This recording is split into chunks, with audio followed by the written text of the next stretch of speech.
Welcome to another installment of Today in TCG History, where on this day, February 11th, 2011, YuGiOh introduced one of the worst statted and yet one of the most divisive cards ever into the game.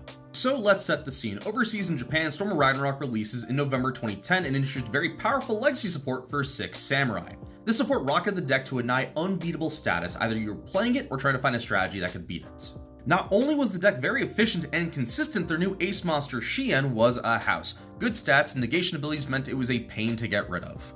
Now, this would mean disaster when the sets get brought over in February, but here's the thing. Konami America gets the chance to add a handful of world premiere cards before the set makes it stateside, and obviously Konami America saw the slaughter and bloodshed Xian and his goons were causing and went, we gotta stop that. And the solution Konami America came up with was a little earth insect named MAXX C. The stats, the level, none of that matters. The important part is that effect down there.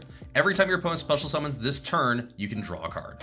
Now, why does that matter? Well, the Samurai need to special summon a bunch to make their massive boards, their unbeatable endgame. So theoretically, if your opponent has to give you a draw potentially for every time they want to special summon, this makes them more disincentivized from extending that hard, and maybe their board's weaker and more able for you to deal with it. Now, thankfully for everyone, 6 Samurai was not the tier 0 mega threat we all had to be shaking in our boots about. They were pretty good, like tier 1, not unbeatable, but definitely a solid contender.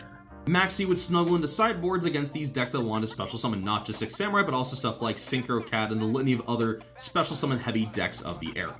But the cracks with MAXX C really began to show as YuGiOh sped up and MAXX C proceeded to speed up in tandem. As we approach periods of Lynx especially, but also Pendulums and Xyz monsters, MAXX C becomes more and more of a requirement as decks need special summons not as an add-on, but as a requirement to even function. For a lot of decks, this thing stopped being a slap on the wrist, was more of a kidney shot. So over time, MAXX C gets pulled back, limited to 2 copies in August 2016 and then limited to 1 in March 2017, but limiting doesn't solve the problem. It just made it feel much worse if your opponent found that statistical improbability. Not to mention that by taking up fewer deck slots, it took less effort to find space for it in your deck. So finally, after Lynx ran the game ramshackle, put it through some of the worst formats you've ever seen, MAXX C was finally banned in February 2018. The craziest part though is that somehow through all of this, MAXX C has evaded bans in Japan. The worst that happened was a semi-limit back in October, but what do you think? Should the bug come off the ban list?